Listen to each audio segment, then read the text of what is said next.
Hi there. Welcome to Fireside with Peter Adkison on Gen Con TV. On this show, we go in search of the untold stories behind your favorite games. And now that's Dungeons and Dragons. And our guest today is Steve Winter. Now, Steve, I'm sure is going to have a lot of stories. Steve started working at TSR way back in 1981. And to quote his words, has eked out a living from Dungeons and Dragons ever since. So as an editor, as a designer, an author, manager, on staff, or freelance, he reflects on his work on his Stephen Winter Facebook page and on www.howlingtower.com. Ooh, blah, blah, blah, blah. Right? That's a little bit of a mouthful. Steve Winter, thank you for joining us. I'm so glad to have you here with us, with me. Oh, I'm excited to be here, Peter. How you been? How you holding up these crazy times? Yeah, no, I'm doing well. I mean, I've been working at home as a freelancer for 8 years, so it's really just kind of business as usual for me. You know, in case somebody's watching this 20 years from now, right? It's just like we're broadcasting right in the middle of the COVID-19 pandemic, and it's been absolutely crazy. Oh my God, we're already getting comments in the chat section about your guitar collection. Before we figure out who the hell Steve Winter is, why don't you tell us about Steve Winter's guitar collection? Well, and sadly, that's not all of them, just kind of a general term. Like, why do you have? Well, I was going to say that's not all of them. Unfortunately, I have way too many. But that's because I enjoy buying used guitars that need some TLC and then doing repair work on them and putting them back into circulation. And do you play them? Like, do you go on tour and play these guitars? No, I do not go on tour. I do play. I played. I mean, when I was a teenager, back in the 70s, I played all the time. And when I was in college, I played in the stage band and the jazz band. And then, I got out of college, I got married, I got a career, I started a family, and, the music just fell by the wayside. And 3-4 years ago, I, found my old guitar down in the storeroom and pulled it out and just kind of got the itch again, Awesome. Awesome. That's great. That's fabulous. Okay. So let's get to let's get to. So before we get to Steve, your career with Dungeons and Dragons, tell us a little bit, like get us to that point. Like, where were you raised? And did you play D&D as a child? That sort of thing, right? Yeah. So I grew up in Dubuque, Iowa, which is right on the Mississippi, kind of right where Iowa, Wisconsin, Illinois all come together. And went to Iowa State University, got a journalism bachelor's degree in journalism with a minor in physics. Went to work for. I don't see that combo very often. But no. It's actually the minor in physics got me a Bachelor of Science degree rather than a Bachelor of Arts degree, and that was because I was kind of toying with the idea of going into technical writing at the time. Yeah. But I got a job on the Peoria Journal-Star newspaper, worked there for a while, and then I had discovered war games when I was, I don't know, probably when I was like a freshman in college, I guess. And when I went to Iowa State, one of the very first things I did, I got a job there on the college newspaper. And the first thing they put me to work on was proofreading the classified ads. And there was a classified ad there for the Iowa State Gamers. And it mentioned that they played, war games, card games, board games, and role-playing games. I'd never even heard of role-playing games. This was 1978, I think. I'd been playing war games for a while, but I'd never even heard of that. But I was like, I can find people to play war games with. And so I showed up on a Saturday afternoon to the war game club, or to the game club. Well, nobody was playing war games. Everyone was sitting around playing D&D. Okay. So I'm going to interrupt you there because I want to hear your first impressions of D&D. But I got to ask you, what war games did you? I mean, we have a similar story here, Steve. I mean, I was playing war games, Avalon Hill, SPI, some miniatures, way before I heard about D&D. Yeah. The way I discovered war games, I was working in a department store selling cameras. I was a big photographer when I was in college and high school, and so I got a job in the camera department. And but in this department store, the shortest path between the camera department and the employee break room took you through the toy department, and they had, about a dozen Avalon Hill war games on the shelf, and they just caught my eye, and I was like, what are these? These look fascinating. And Steve, oh my God, the same thing. Like, my grandmother took me to a game store, a toy store in the Lloyd Center, which is a mall in Portland, and asked me what I wanted for Christmas. And I wandered the store, same thing. I ran across the cover of the game Bismarck. And it was kind of dark and moody with this profile picture of the Bismarck. And I think there's fire. I'm probably getting it wrong just off memory. But yeah, it was like, that's what I want right there. So what did you get? What was the first? I'm sorry, we're going to get off from D&D, but I got to know, what were your first war games? Well, so the first war game I bought was Third Reich. Oh my God. Well, I brought it home. You figured that out in about half an hour? No, well, I invited a friend over. I was like, we got to try this out. We poured over that game all night, couldn't make heads or tails out of it.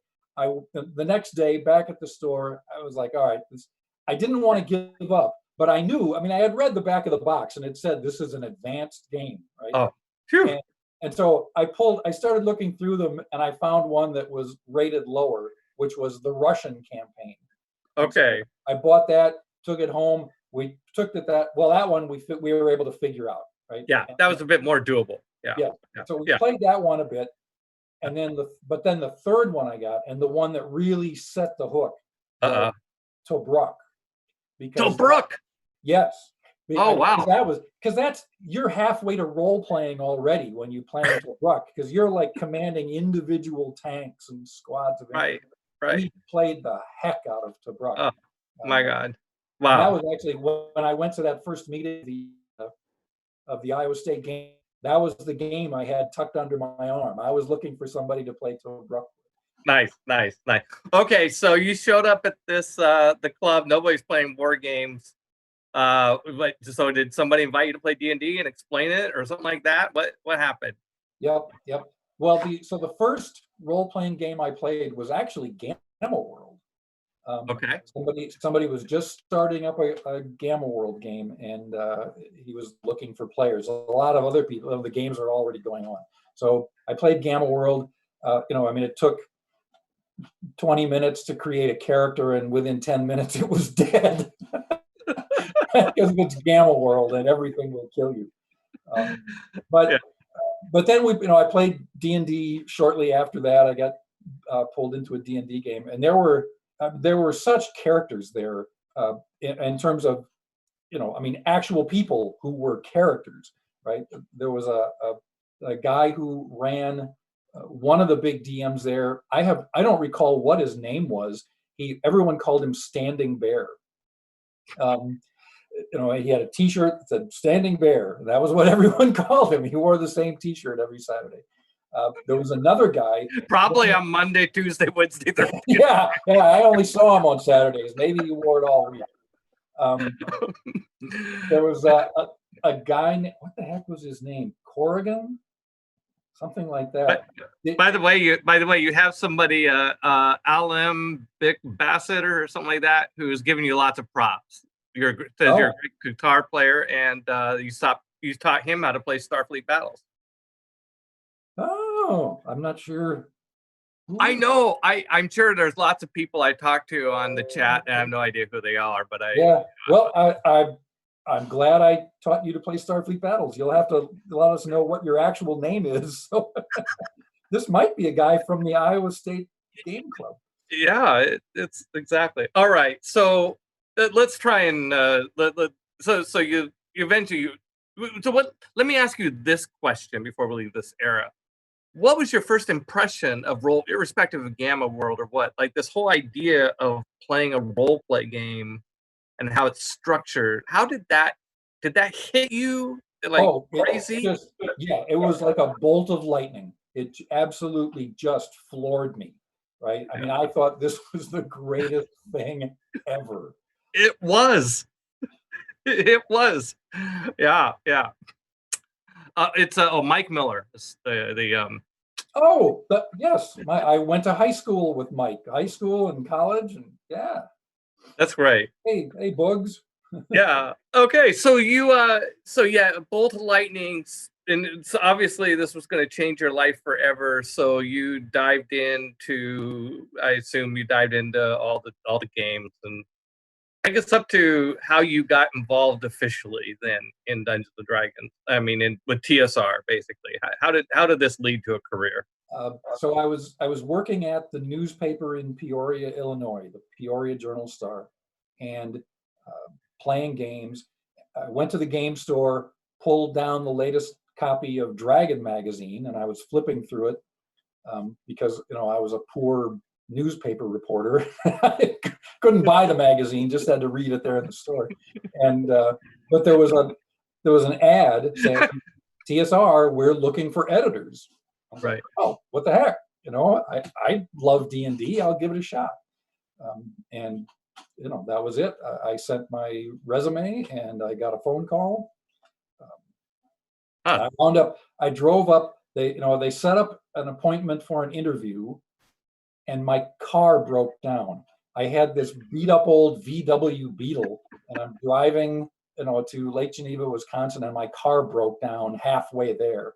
So I had to find a payphone because this was 1981. Call, tell them I'm sorry, I can't get there. So they rescheduled. I tinkered around. I got my car working again hours later. Just drove back home, and made it to the second appointment. The interview went great. I get a call a little while later, which left me with the impression that I was hired. Okay. I should come up, in a week, the next Monday that I was going to start working. So I loaded all my meager possessions in my VW Beetle, went driving up there. The car broke down again. Oh no. But Oh my God. Oh my this time God. I almost made it. I was only a very short way outside Lake Geneva when the car broke down. I just called a tow truck and had them tow me to a repair shop that was only like a block away from TSR. And so while they're fixing my car, I walked over to TSR. But it turned out, I'm not sure really what happened. I think there was some wires that got crossed because this turned out to be only a second interview. They weren't hiring me at that point. Now they did at the end of that interview, then they were like, well, okay, it looks like we'll hire you. You'll be starting in a week, 2 weeks. Yeah. Since you're stuck here because your car's in the shop. Yeah. Shit, let's just go ahead and hire him. Right. So, it was a bit of a fire drill to get it all worked out. But it was a great move. So. Okay, so what was the first thing you worked on? Like, what they put you into? What'd you start? Yeah, the very first project, when I had my first interview, they had given me an editing test, and it was only like 2 pages of something. I had no idea what it was. I took it home. I was supposed to edit this thing, and again, this is all before desktop publishing and word processing and all that. So I was just marking it up with a red pen, and I thought it was terrible, just terrible. I wound up, with scissors, I cut this thing all apart. I was reorganizing it so that it flowed better, just red ink everywhere. And when I sent it back, I had a note attached to it saying, I did what I could with this, but in my professional opinion, this needs to be sent back to the author for a complete rewrite. Oh my God. So, who was it? So I show up for my first day of work, and what do they give me? The manuscript, the entire manuscript of this thing that the test came from, which was Secret of Bone Hill by Len Lakofka. Now, oh my God.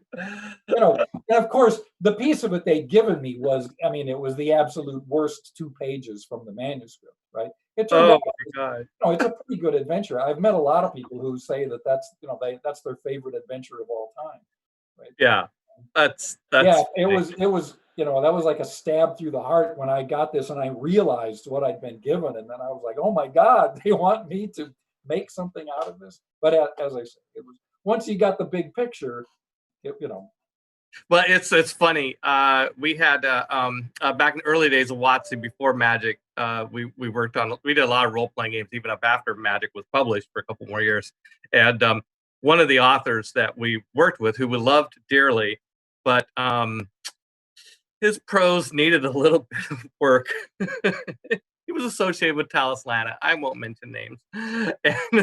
And Beverly, our executive editor, took a couple of pages from one of his manuscripts and used it as the editing test within her department. And so she would hire new editors, or when new editors would apply to be hired, she would give them this and say, here, right. Good luck. Okay, so how long, so where did your career, so this is 1981. Yeah. I mean, you got 20 years to fill here. What's the next reasonable milestone on this 20-year arc? I'm just talking about up through the time you and I worked together. Like, what was the 80s? Sum up the 80s for us.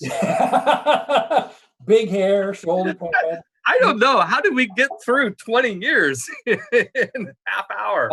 Right. Well, and so the other amusing story about my early days there was, of course, I came in there with the attitude that I'm a journalist, right? I'm a newspaper reporter.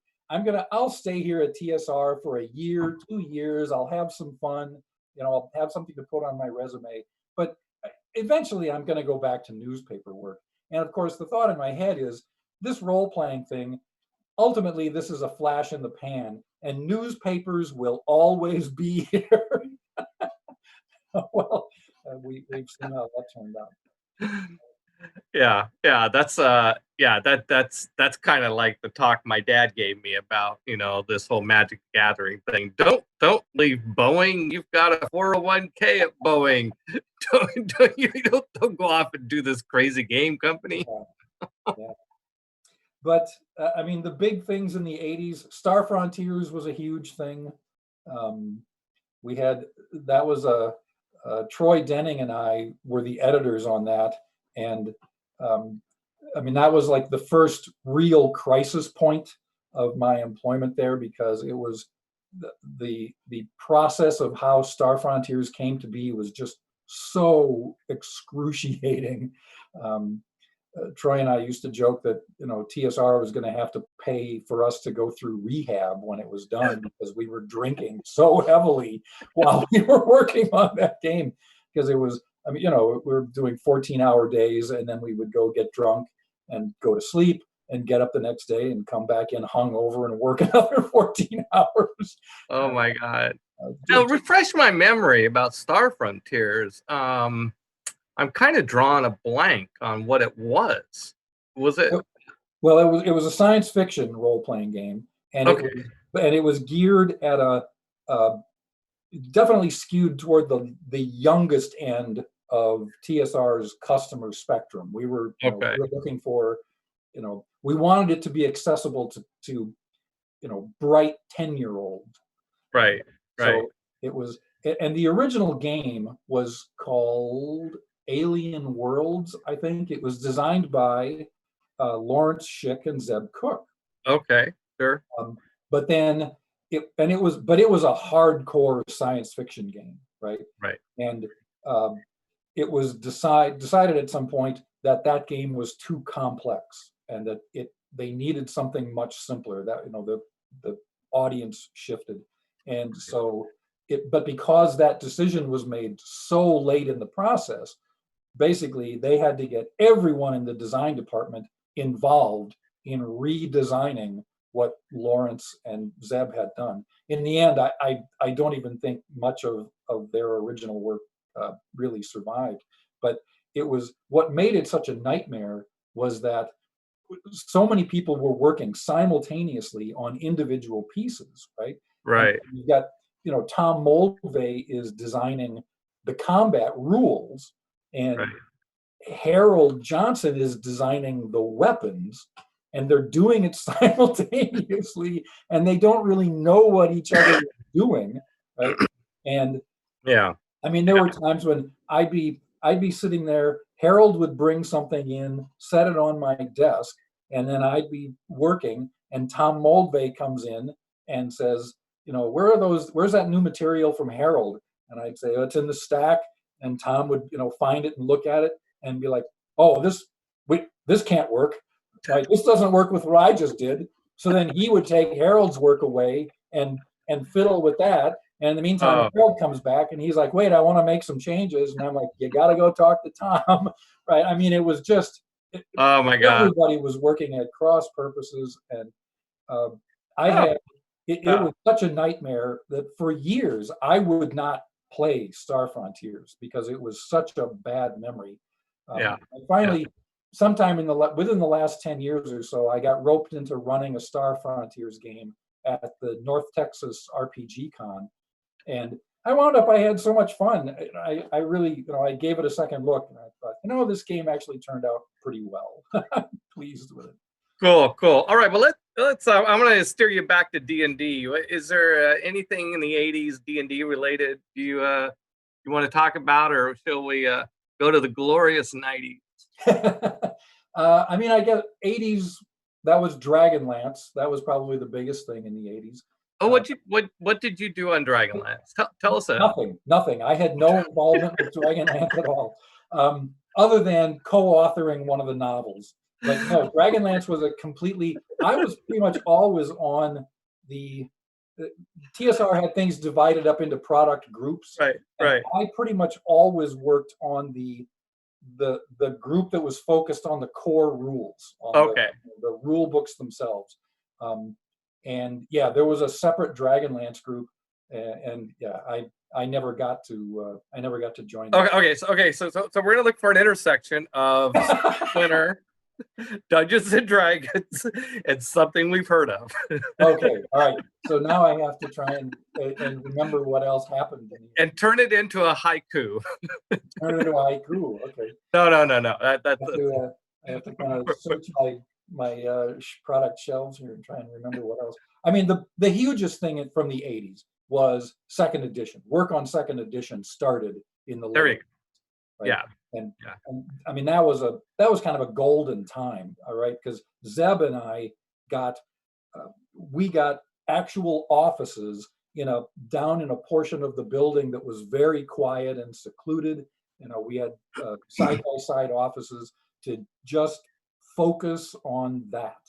And we were, we had an executive order shielding us from all the kind of normal BS that everybody had to deal with.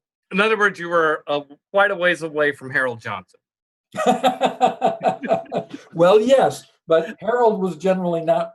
Well, Harold was the boss. So yeah, when the typical way things would fall apart was, one project would get into trouble, and in terms of schedule, and then other people would be pulled off their projects to come help with that one.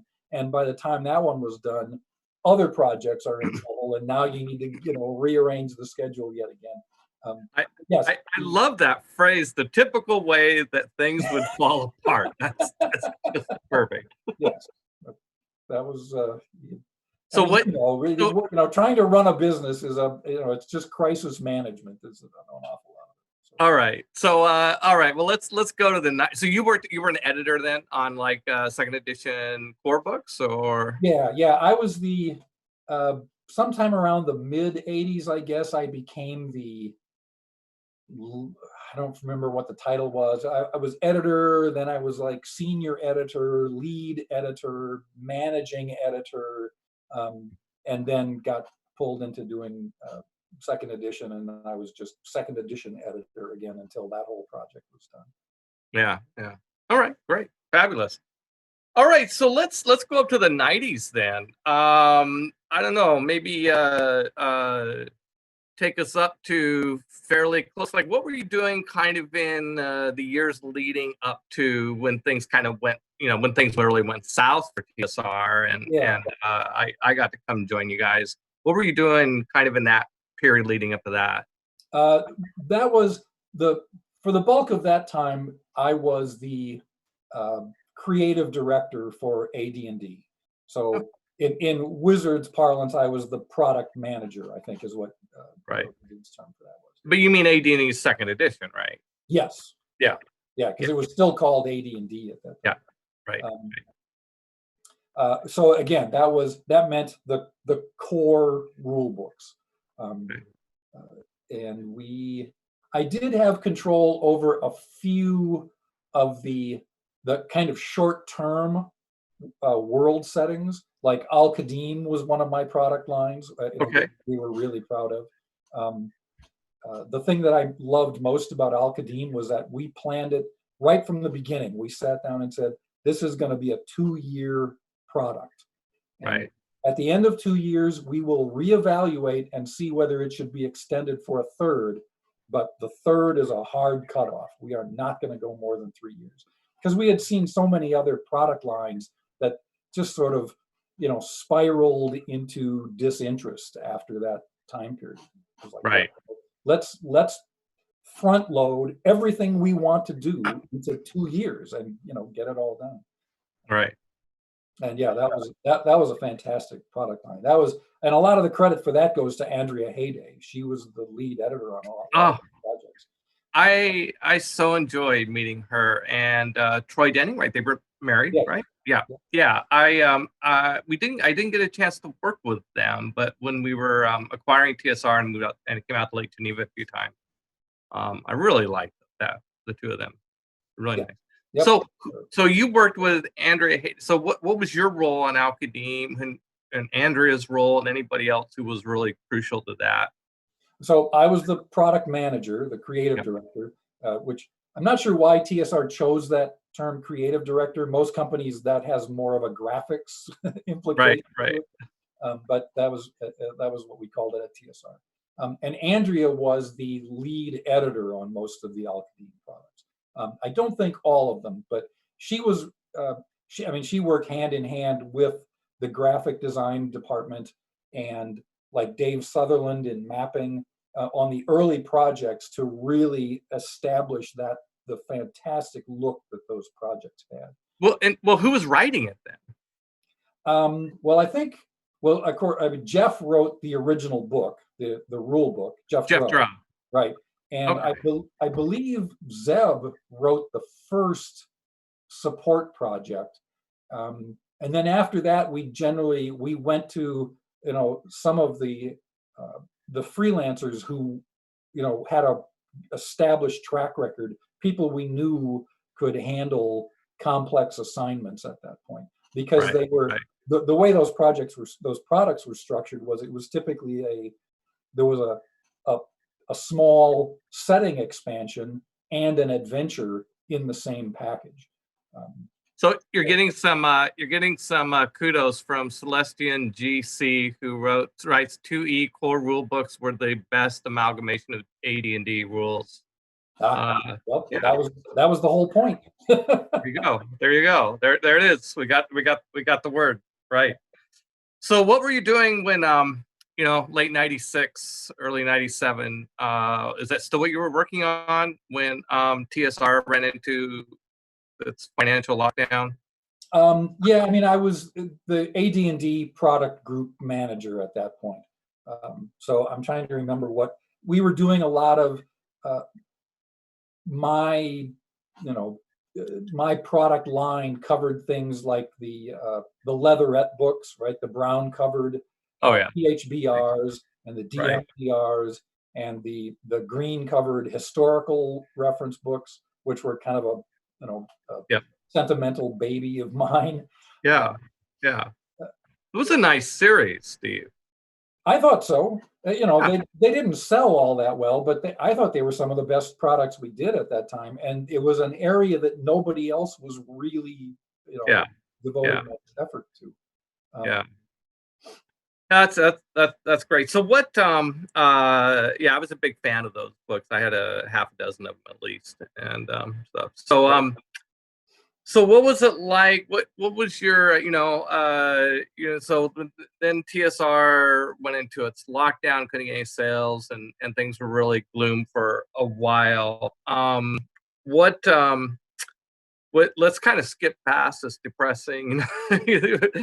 Eventually, you get an opportunity to move to Seattle, and what was it like to be faced with the idea of moving to Seattle? What was your reaction to and coming and working for Wizards of the Coast? You know, well, and if you remember, we didn't actually move. Mary and I didn't move out right away. We didn't. Yeah. Mary worked remotely for a few years, and we didn't actually come to Seattle until 2001. I was. That was a gloomy time for me, and it had nothing to do with you or with Wizards of the Coast or I mean, all the Wizards people who came out to TSR to to do interviews and talk about the move and all that kind of stuff. Everybody was great, right? I had wonderful talks with Beverly and it in retrospect, I wish we had made the move in '97 when everyone else did. But Mary and I had just completed, we had this beautiful old Victorian house. I remember you had me out to your house. Yeah. Lovely place. Yeah, we had just finished a major year-long renovation on that house. Yeah. And at that point, the thought of leaving that house at that point was just really painful.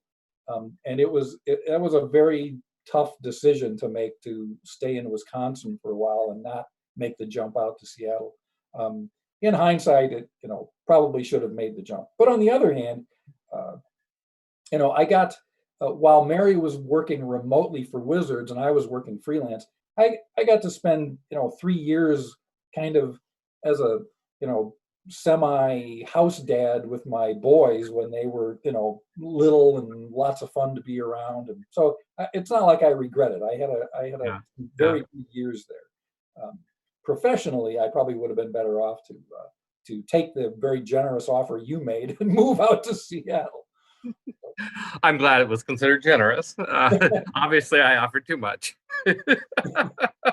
or not enough, I guess, depending on how you want it. So working remotely from Lake Geneva, from that house, what did you work on remotely for D&D during that period? I guess that period is 97 to 2001, eh? Yeah, I'm trying to think of what I did. I edited when the D&D movie came out. There was a making of the D&D movie book that I edited that. I forget the name of the author. He was a very interesting guy. We had some wonderful conversations. So I did the editing on that. I recall working on some card games that Jim Ward.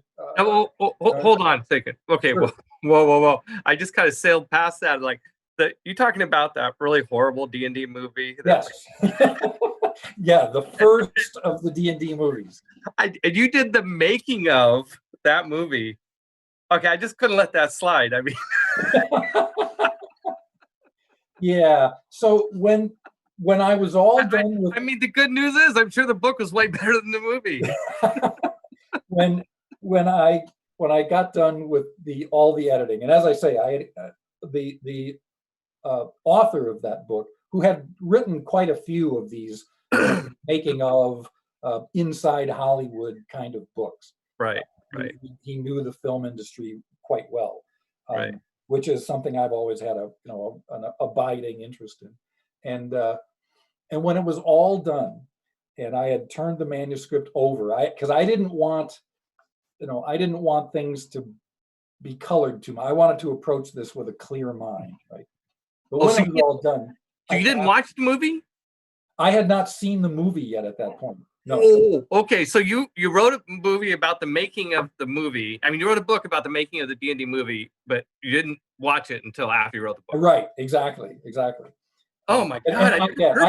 I edited the book. I didn't write it.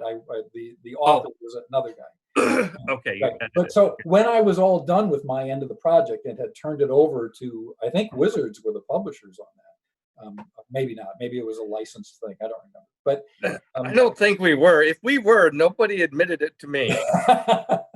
But at any rate, when it was all done, I asked the author who had seen the movie. I said, "So, honestly, what's your opinion?" Because I hadn't seen the movie, but I had heard a lot about the movie, and I asked him honestly, "What's your opinion of the people who made this movie?" And his response was, "Well, I think the director's wife might have a career in Hollywood." Oh my God. Yeah. Oh, geez. Well, yeah. Well, according to the chat movie, there was someone who liked the movie, so I stand corrected. But hey, I can have opinions about things. I don't always have to be politically correct. That movie sucked, and that's just all there is to it.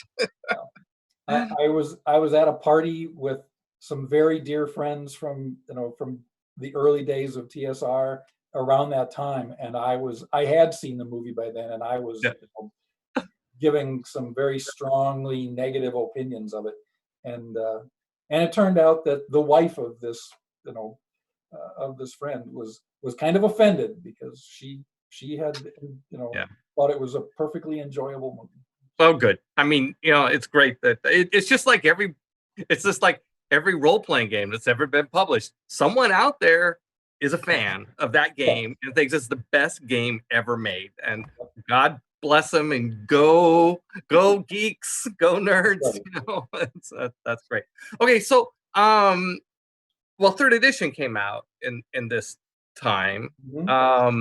Any stories from the third edition era or D20 era? Well, I mean, that was after I had left TSR, gone freelance. There was, and of course, as TSR was winding down, we weren't publishing much, but we still had a pretty good sized crew on site there, and that's one I'll make a very small digression here, that Lorraine Williams takes a lot of heat for her management of the company, but I at least have to give her credit for the fact that at a point where most companies would have just gone through the staff with a buzzsaw, she kept as many people gainfully employed as she could. I agree. Yeah, she deserves she deserves credit for that. She fought hard to keep that team together. I know that there were some layoffs in late '96 that I think I was only vaguely aware of at the time I arrived, because anything that happened wasn't pertinent to what the monumental task that I had in front of me of trying to figure out how to integrate these two great companies. And I was very conscious of how, in my discussions with Lorraine about negotiating the deal and everything, she was very concerned about staff, and it was always topmost in her mind of her struggles to keep the staff employed, and hoping that I would make offers to everybody. And I remember distinctly her being really relieved when Kim Mohan told her that he would support the deal. I mean, to her, Kim Mohan was a really important vote, in whether or not that he carried kind of the linchpin vote in that if he was okay with the deal, she felt that the rest of the staff would. I don't know if you have that same sort of impression of Kim Mohan or not. I mean, it's kind of not a very fair question, I suppose. But there were, when we would have all hands meetings, there were a few people who, how an all hands meeting goes. People are sort of paying attention, but there's a lot of low level, rumble gossiping going on in the background. But I mean, if Kim Mohan or Larry Elmore, in particular, those two, anytime they raised their hands to say something, everyone fell silent and listened to what they had to say. They were kind of, the elder statesmen And Right. it's not like, I use the term elder only in a metaphorical sense at that time, because we were all young then, right? We But still are. We still are, Stephen. yes. We're still young. We're still young. Okay, I'm with Yeah. you. That's my story, and I'm sticking to it. Right. But now, okay, I got to stop you at all hands meetings, because like I have a story about my first all hands meeting at TSR. The morning after the deal was done, when Lorraine gave me the keys out in the driveway, and I walked into TSR as the new owner, and when I went right away, the gal that was the receptionist and Lorraine's secretary said to me, and I told, "What can I do for you, Mr. Adkison?" And I said, "Well, I'm going to have an all hands meeting." And she said, "What's an all hands meeting?" And I said, "Well, meeting with everybody, the whole company all together at once." And she said, "We've never had one of those before." But now you're the first person that said something about an all hands meeting, and I'm wondering, maybe she hadn't been there long enough, or maybe it was, when you say all hands meeting, maybe it wasn't really everybody, like maybe Lorraine and Who was this you were talking to? I really feel bad. I forget her name. She didn't come out to Seattle. She was at the front entrance. She was Lorraine's secretary. Oh, okay. All right. Yeah, I can't remember her name now either, but I know who you're talking about. And you should feel a lot worse than I do. I really should. She was a lovely lady. She just, she was kind of the Radar O'Reilly of TSR, who knew where everything was and what was going on all the time. Except she'd never been invited to an all hands meeting. And so therefore, I'm standing by the story that you've never had an all hands meeting. Well, all hands meetings, certainly, I mean, I'm sure we had them during Lorraine's tenure. They were certainly more common when the Blooms were running the company than after Lorraine took over. Because, I mean, part of it was, once the company got so big, it became a lot more difficult. But I would really be surprised, because if the woman you're talking about is the woman I'm thinking of, she was there for quite a while. I would think that we would have had at least an interesting discrepancy. That's maybe I'm remembering it wrong. And I also remember it. And she said, "Well, where do you want to have the meeting?" And I'm like, "I don't know. I don't know the building. You know the building. I don't. Where do you normally?" Yeah, we had them. We would have them out in the warehouse, because that was the only place big enough. Well, see, you had him. She was out of the loop. There was one little, you had a blind side to. Okay, so when you eventually did come out, 2001, so this is the year I left. So we probably never actually worked in the same time at WotC physically. I mean, we worked together during those years. Right. What did you work on in the early aughts? So when I came out there, I was working not for WotC technically. I was working for Rich Kalis's consulting company, True North Consulting. Oh, right. I was on the web team. I was running the D&D miniatures and Avalon Hill websites. Oh, good. I'm so glad. I thought for a minute you were going to say you're responsible for 4th edition. No, I was not. What I was going to say earlier, the last thing I did really, the way we got off on this whole tangent was when things were winding down at TSR and we had all this time on our hands because we weren't doing any products. One of the things we talked about a lot was, if we do a 3rd edition of the game, which is very likely, what would we like to see happen? And so we had a lot of, pretty high level conceptual meetings about what should happen in a 3rd edition of the game. And really about the last official thing I did was I wrote a pretty substantial white paper summarizing all those thoughts. And I turned it over to the team that was going to work on 3rd edition.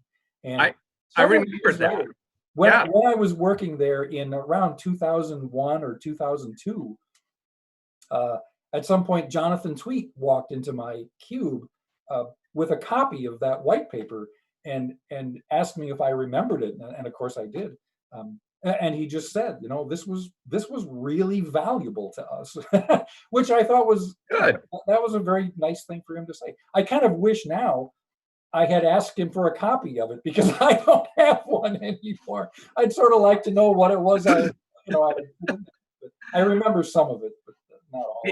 It's so yeah, it's so, we don't remember, we never know in the moment.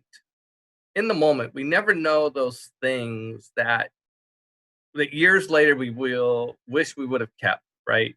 Like a document like that. I remember that document too. And in fact, I was so impressed with it that we interviewed you to run the third edition team.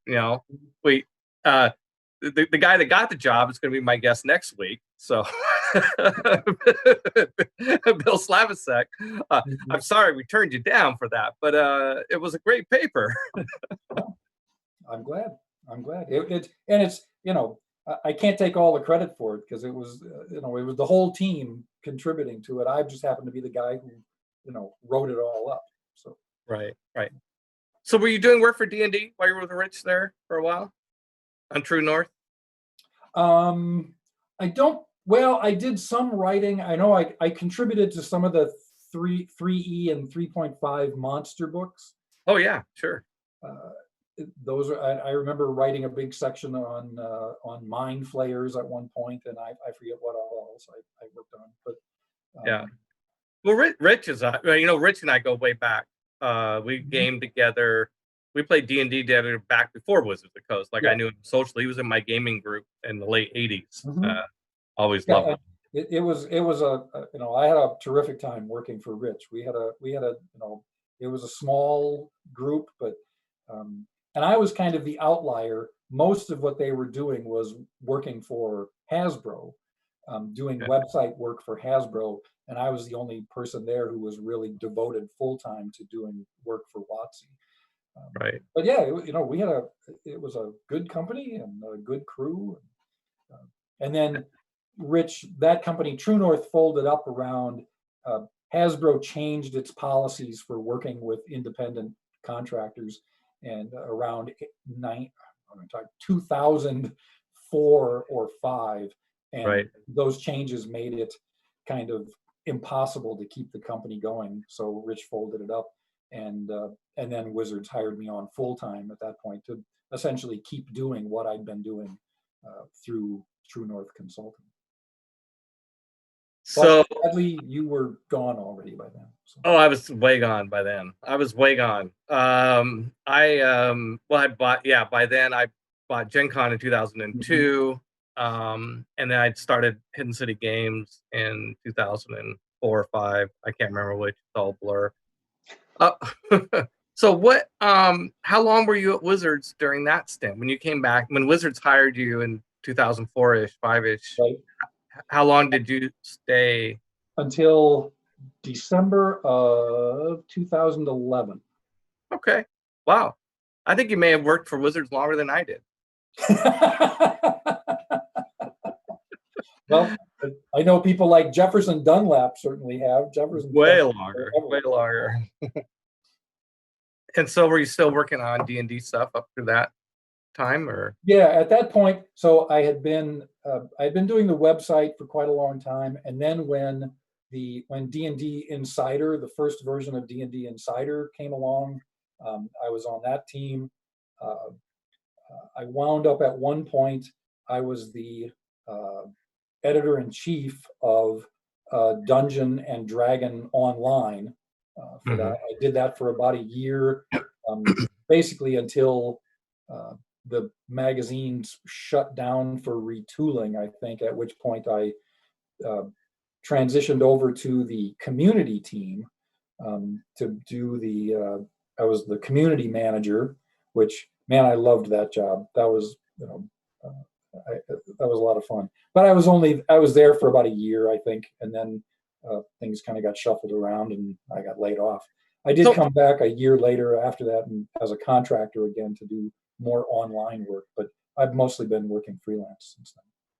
So I think community managers, I mean, nowadays, I suppose it has a lot to do with social media. But I remember, in the '90s, it was like looking at forums and managing sort of that layer of communication between the customers and the company.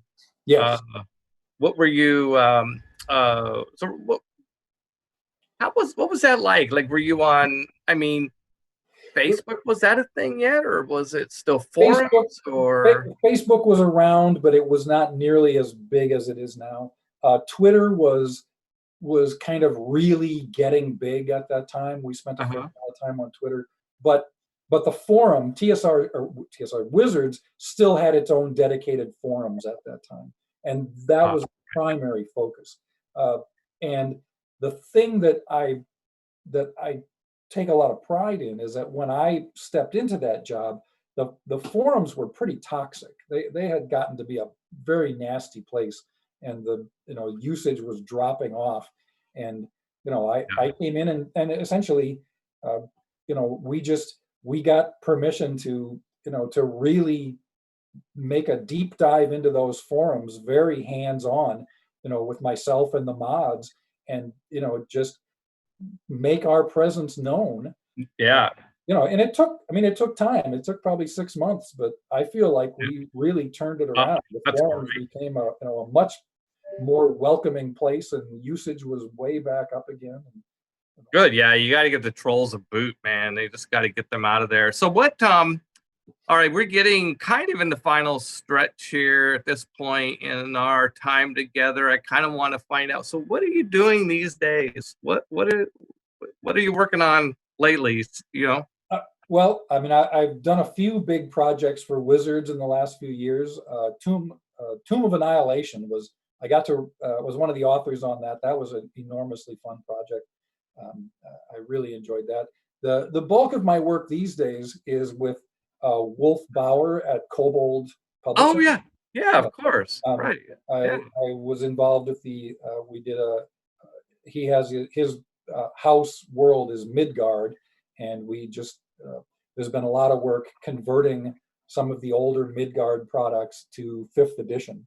So we did a Midgard Heroes Handbook and the Midgard World Book, and tons of spell updates. And actually, shortly before we started our conversation here, I was exchanging emails with Wolf over.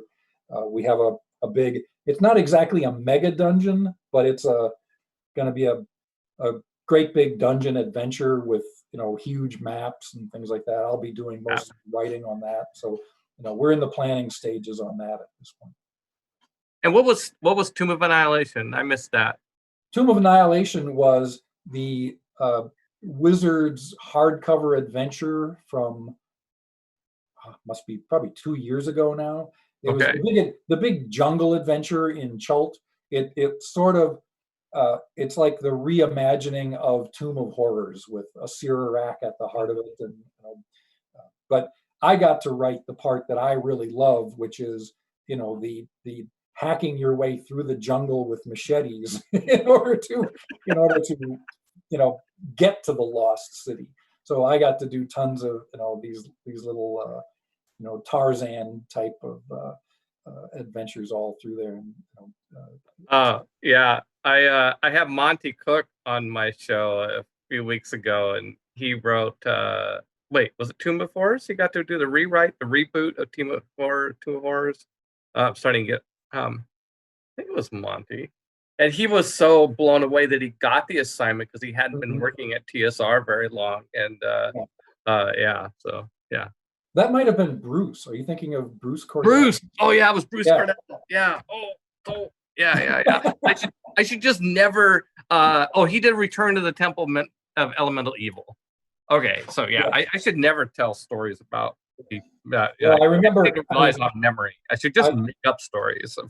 I was the product manager on that Return to the Tomb of Horrors, so that's why I remember Bruce did. Yeah. It's great. That's fantastic. So, anything else you kind of want to tell us about before we last couple minutes? Anything we glossed past, like we should have talked about that? that time. Okay. Deer in the headlights. Yeah. I mean, I guess a shout out to, any of my old co-workers from TSR or Wizards.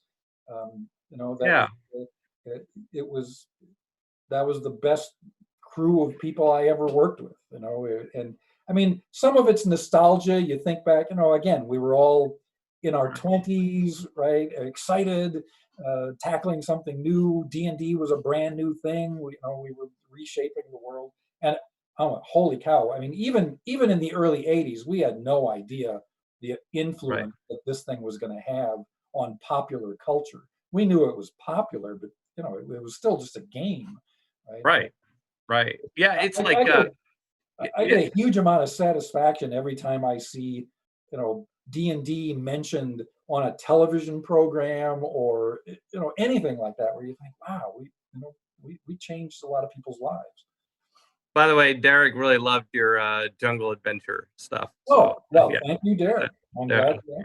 I think, yeah. So, I think you were giving me the answer to what's usually my last question is kind of, when you look back over your career of working at TSR, was it the Coast, working on Dungeons and Dragons, what is it what is it you've taken with you from those days? I mean, that would be a big part of it. The sense of community, the way that company was such a family, and it's not that. I mean, families fight, families have issues, but yeah, it was just a great group of working with so many creative, inventive, lively people. Right? It was that's the worst thing about being a freelance writer, is that you don't have that crowd of creative people around you all the time, where when you run into some kind of a wall, you can't just stand up and shout over to shout to the office at large. What do I do here, right? I mean, that, and the just the overall impact that D&D has ultimately had on pop culture, right? I mean, it's pretty astounding. Yeah. It is sobering to think about it. It's fantastic. It's surreal to think about it. It's D&D and Magic. It's I know a lot of people who have been upset, who expressed frustration and dislike that D&D has become so mass market, so ubiquitous that we as hobby gamers are not a small clique anymore. You got Hollywood people taking it over, or at least making their stamp on it. That's for sure, right? And I just look at that, and these things fantastic, right? To me, there was nothing cool about playing Dungeons and Dragons in 1978. I mean, we knew it was cool, but nobody else knew it was cool. Right. You were likely to have your lunch money stolen if people found out that you were playing D&D. I just think it's so fantastic that this thing that a lot of us knew was amazing, it's like, it feels like, yeah, see, I told you this was really cool. And now there's famous people saying, telling me that I was right, so yeah, that's really good. We had one very quick story when we were working on second edition and writing articles about it in Dragon magazine. We got a ton of mail from people, positive and negative. We were asking for mail, but we got one guy in particular who was adamantly against it, just thought it was a terrible idea. And Mike Dobson, who was the product manager at the time, wrote back to him with very nice letter, pointing out, because he kind of wanted to explore this guy's attitudes a little more. But he said, look, all we're really talking about doing here is reorganizing the books, and so that the rules are more accessible, so that anyone can take one of these books and read it and learn to play the game. And, it will become a game for the masses. And this guy wrote back and said, that's exactly why I'm against it. Because it takes effort. It takes dedication to learn to play AD&D. And if you make it so anybody can do it, we won't be special anymore. Okay, yeah. There you go. If there's anybody watching the show that's really kind of confused about what grognards were, like, what does this term grognard come from? I think, Steve, you have painted the best picture description I've heard so far of that. And that will have to bring our episode to a close. Thank you so much, Steve Winter. Yes, that wraps up another episode of Fireside with Peter Adkison. Our guest next week will be Bill Slavicsek. And but in the meantime, stick around tonight for Westgate Your Regulars, local authors playing 5th edition D&D in their worlds. And tonight is their Gen Con finale, so that should be exciting. Friday, 2 p.m. is Table Takes. 3:30 p.m. is Roundtable Discussions. Monday, 6 p.m. Board Games with the Brothers Murph. And next Wednesday, 11 a.m., Board Games with This Game Gets Dicey. And then at 4 p.m. Wednesday, May 13th, back to me with Fireside with Peter Adkison with guest Bill Slavicsek. Also, most of the Magic the Gathering episodes from last season are up in podcast form. And so there you go. Please follow, please subscribe, turn on notifications, tell people about us. If you miss one of our shows, all of our shows, all of our streams are archived on the Gen Con Video YouTube channel the next day. So once again, thanks to our guest, Steve Winter, our studio manager, Marcus Mays, our streaming manager, Lauren Bond, our producer, Derek Gooder, and thanks to Gen Con TV for streaming us. And thank you very much for watching.